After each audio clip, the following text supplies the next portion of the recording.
Well, folks, if you haven't heard, we're just days away from the Senate Judiciary Committee convening confirmation hearings on Ketanji Brown Jackson's nomination to the United States Supreme Court.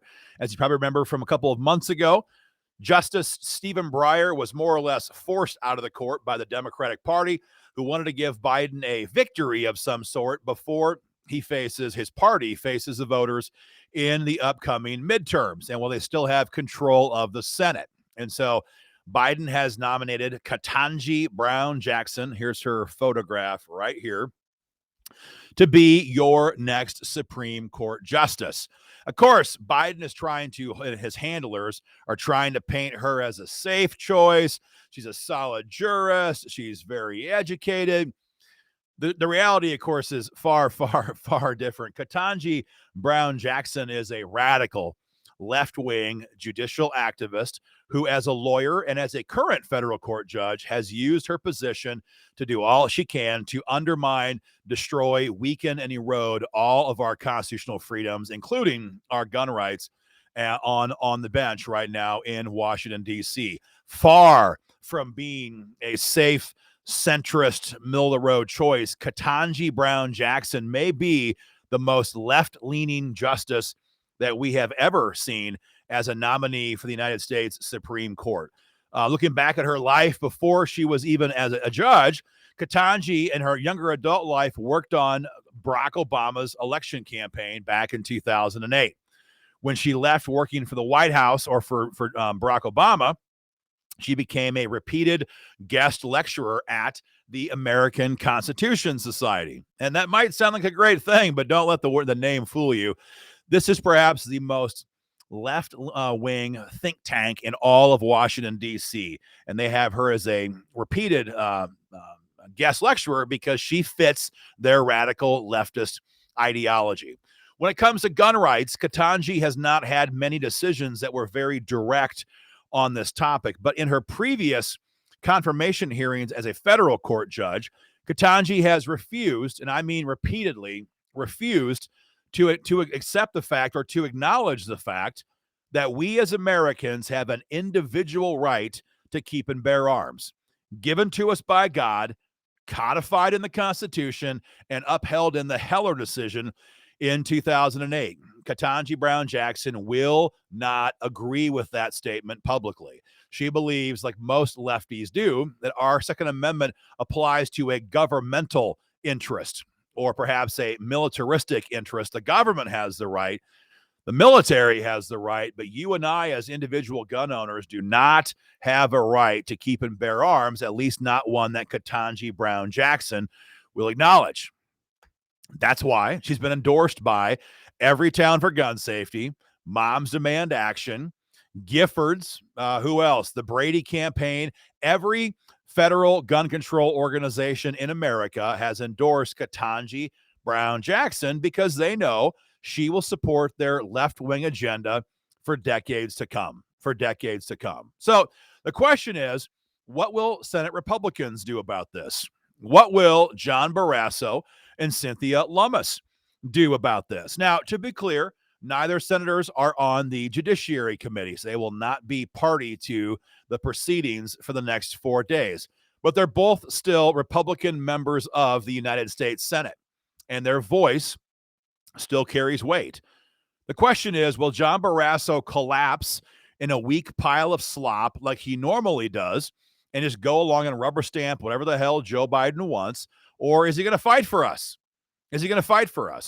We're going to have to wait and see. It was just 10 days ago or 2 weeks ago that John Barrasso voted for H.R. 2471. Now, as you may have seen in our previous video and previous email on this, this was the $1.9 trillion budget supplemental appropriation that Joe Biden wanted, to balloon inflation that much higher and spend that much more of our money on ridiculous pet projects, disgusting stuff. And it wasn't just that, because tucked inside of this almost 3,000-page long bill was multiple pieces of gun control that they pulled out of the Violence Against Women Act, and they tucked it right inside this 3,000-page long piece of legislation, piece of trash. As you guys know, The first of those two pieces creates a criminal investigation as an automatic response to every Nix denial, even though most, if not all, almost all Nix denials are false positives. John Barrasso voted for that garbage. So John Barrasso, every time we needed him, every time gun owners want to see some leadership out of John Barrasso, the guy is hiding in the back of the room. He's in the coat closet in the Senate.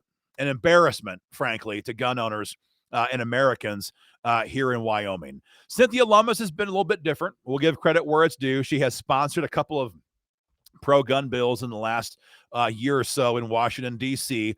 So we're going to wait and see. The question is, will they come out and condemn a left-wing activist trying to masquerade as a jurist to put her on the Supreme Court, or will they adopt the old Republican Party talking point that, well, the president has the right to choose his own team?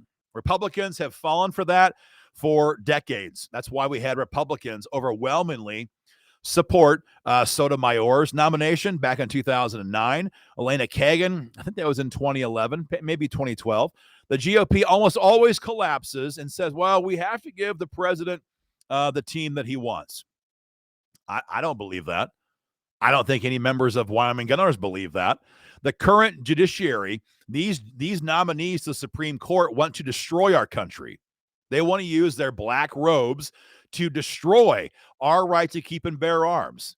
They will do all they can to undermine, weaken, and ultimately try to make illegal our gun rights if they get away with that.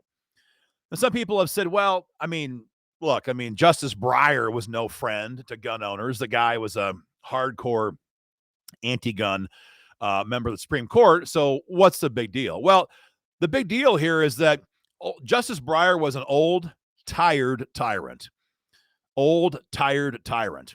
But you talk about Ketanji, this is a young judicial activist who wants to spend the rest of her life attacking our freedoms. She will not get tired. She will not relent. Here's her photograph again.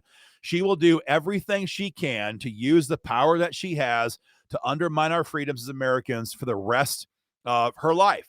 And there are major gun rights cases coming up before the Supreme Court in the very near future. The first one is a monumental case out of New York State that challenges their tyrannical May issue permit process. If that case goes the right direction, we might see the entirety of May issue gun laws in the states that have them in the East and West Coast be struck down by this decision. But we're also going to see cases, we believe, in front of the court in the near future about whether or not executive action-based gun control can be allowed to stand. You know, Joe Biden has two of these EOs already in the process. The first one deals with 80% lower receivers. Second one deals with an AR-15 pistol brace. He's making all of these illegal, and there was never a vote in Congress. There was never a committee hearing in Congress. There was no vote on these. Instead, the ATF is taking Biden's decree, his decree, and making their own regulatory gun control language, and they're trying to use that against us later on this year. The court's going to have to decide, does that work? Is that constitutional? Do we have to see Americans hauled off to prison because of a bureaucratic gun control regulation that never received a vote in the Congress? So there's an awful lot at stake when it comes to our gun rights, and the Supreme Court is going to hear more and more of these cases in the years that follow. And that's why we need to see John Barrasso and Cynthia Lummis stand up, get off their butt, and loudly condemn this judicial activist who wants to undermine our right to keep and bear arms. Help us get that done, folks. Take a moment, hit the link below, and send your email to Cynthia and John and tell them, I want you to fight for gun owners. I want you to loudly condemn this woman's nomination. It doesn't matter anymore how qualified they are, what kind of law school they went to, where they've been as a judge before this, if they've been confirmed in the Senate chamber before. If they will not uphold the Constitution, if they will not agree that we have an absolute sovereign individual right to keep and bear arms, these nominees, in this case, Ketanji Brown Jackson, should never, ever be confirmed. And as a senator from the state of Wyoming, we should expect to see Cynthia Lummis and John Barrasso stand up and hold the line. Help us do that, guys. Fire off your emails. Share our video so everyone knows what's going on here with this major fight.